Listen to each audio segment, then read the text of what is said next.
تمہارے ہاں گاؤں میں دستور ہوگا، ہمارے شہروں میں دستور ہے، جب لڑکا پہلی رات لڑکی کے پاس جاتا ہے، اللہ اکبر، کوئی کہتا ہے پہلی مرتبہ چہرہ دیکھے گا، منہ دکھائی میں کیا دے گا، کوئی کہتا انگوٹھی بنا رکھی ہے، کوئی کہتا میں نے لاکٹ بنا رکھا ہے، کوئی کہتا میں ہاتھ میں 5000 رکھوں گا، یا تو نظام الٹ ہے، معاملہ الٹ ہے۔ میرا نبی دولہا بلکہ پہلی رات سیدہ خدیجہ الکبریٰ کے حجرے میں گئے، اللہ اکبر، میرے نبی اندر داخل ہوئے، سیدہ خدیجہ الکبریٰ نے قدموں کی آہٹ سے پہچان لیا، گھونگھٹ میں کہنے لگی سونے جہاں کھڑے ہو وہیں کھڑے رہیے، اپنے تکیے کے نیچے ہاتھ ڈالا، 40,000 درہم اٹھائے، حضور کے قدموں پہ لا کے رکھ کے رونے لگ گئی، کہنے لگی کملی والے اب گھر میں یہی کچھ بچا تھا جو آج میں نے تیری جوتیوں پہ قربان کر دیا ہے۔ یہ وہ خدیجہ الکبریٰ ہے جسے دنیا نے اسلام کی ملکہ کا نام دیا ہے۔ اسی کی بیٹی سیدہ فاطمہ الزہرا رضی اللہ تعالی عنہ، کائنات کے اندر بڑے بڑے جوڑے آئے لیکن اللہ کی قسم فاطمہ علی سے بڑھ کے جوڑا کوئی نہیں آیا ہے۔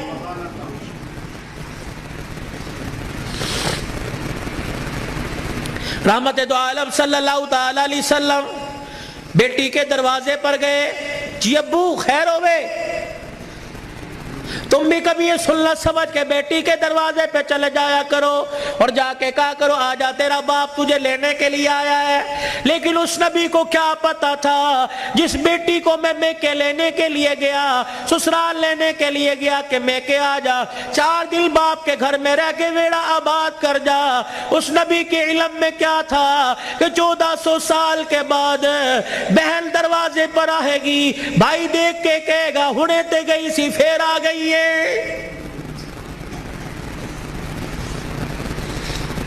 کتنی بہنوں کو روتے دیکھا، بھائیوں کو پھول کر کے کہتی ہیں ابا جی نے مرن تو بعد ایک مرتبہ بھی تو نے بلانے کا فون نہیں کیا ہے۔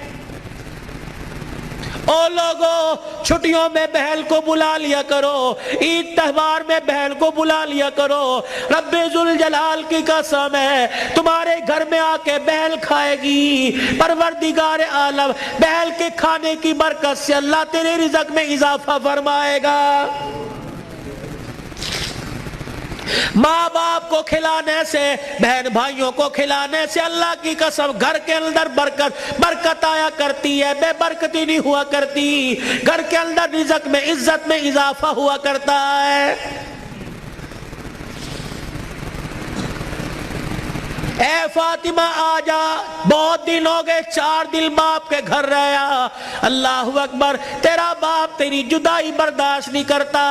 سیدہ فاطمہ نے ابو جان کا ہاتھ پکڑا، رحمت والے نبی صلی اللہ تعالی علیہ وسلم کا ہاتھ پکڑا، اندر لے گئی، کہنے لگی ابا جان جانے کو تیار ہوں لیکن مجھے ایک بات بتلاؤ، جب آپ نے مجھے اپنے گھر سے علی کے ساتھ رخصت کیا تھا، میرا سر اپنے سینے پہ رکھ کے کہا تھا بیٹی اب تیرے پر میرا اختیار نہیں چلے گا، اب تیرے پر علی کا اختیار چلے گا، آج کے بعد تو میری مرضی کی مالک نہیں علی کی مرضی کی مالک ہے، وہ کہے گا اٹھ جا تو اٹھ جائیو، وہ کہے گا بیٹھ جا تو بیٹھ جانا۔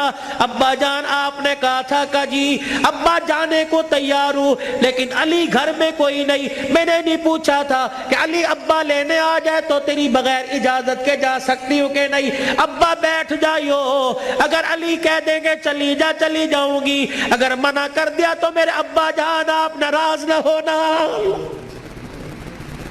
لاؤ ایسی زندگی جس کو تم دلہن بنا کے، جس کو تم 10 سولے سونا چڑھا کے گھر لے کے آئے ہو، سوٹی اٹھا کے کھڑی ہوگی، زبان درازی کرے گی، کہے گی اچھا ماں باپ کے گھر میں جانے کے لیے تیرے سے پوچھنا پڑے گا۔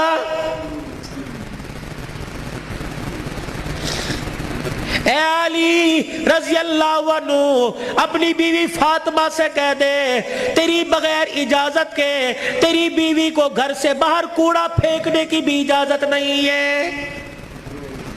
سامنے خالد بن ولید رضی اللہ تعالی عنہ کا مکان تھا. اے علی، تیری بغیر اجازت کے تیری بیوی فاطمہ کو سامنے دروازے میں کھڑے ہو کر خالد بن ولید رضی اللہ عنہ کی بیوی سے بات کرنے کی بھی اجازت نہیں ہے.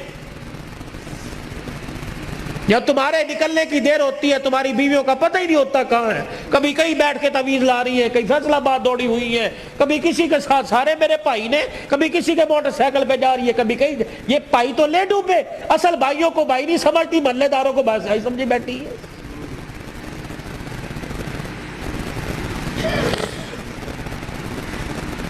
جب شریعت اجازت نہیں دیتی کہ بچہ 10 سال کا ہو جائے, 11 سال کا ہو جائے, تو بہن کو اجازت نہیں بھائی کے پاس بیٹھ سکے, بھائی کو اجازت نہیں بہن کے ساتھ لیٹ سکے, بہن کے جسم کے ساتھ اپنا جسم لگا سکے. جب 11 سال کا بھائی بہن کے ساتھ جسم نہیں لگا سکتا تو تجھے محلے دار کے موٹر سائیکل پہ بیٹھ کے شہر جانے کی اجازت کس نے دی ہے؟ مولانا بشیر صاحب صحیح کہہ رہا ہوں؟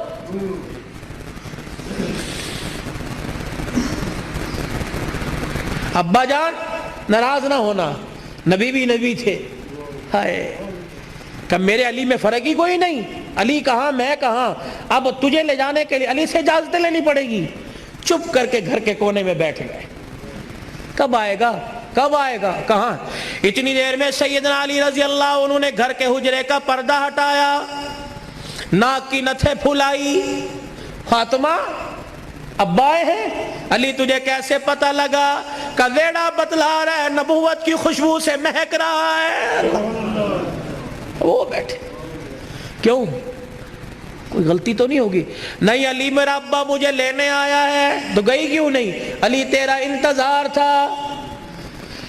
فاطمہ میرا انتظار کیوں کیا؟ کہ تیرا حکم نہیں, اجازت نہیں. کہ تیرے باپ کے آگے میں کیا اجازت دوں گا؟ کہ علی بات اجازت کی نہیں, بات تیری مرضی کی نہیں. رب ذوالجلال کی قسم ہے, اگر تیری اجازت کے بغیر آج چلی جاتی تو قیامت کی صبح تک میرے باپ کی نبوت والی پگڑی پہ لوگوں کی انگلیاں اٹھ جاتی.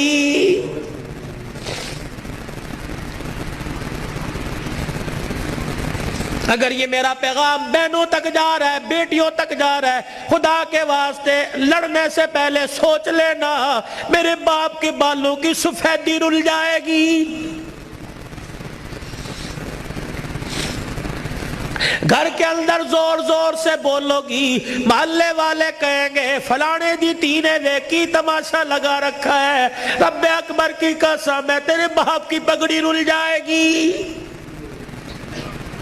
میری بہنوں میری بیٹیوں روکھا سوکھا کھا کے گزارا کر لو, چرپائی نہیں زمین پہ لیٹ کے گزارا کر لو, گرمی کے پتلے لون نہیں سردی کے موٹے کھدر پہل کے گزارا کر لو. رب اکبر کی قسم ہے آج سسرال میں ماں باپ کی عزت بچا لے, کل قیامت کے دل میدان معاشر میں اللہ تیری عزتیں بچائے گا.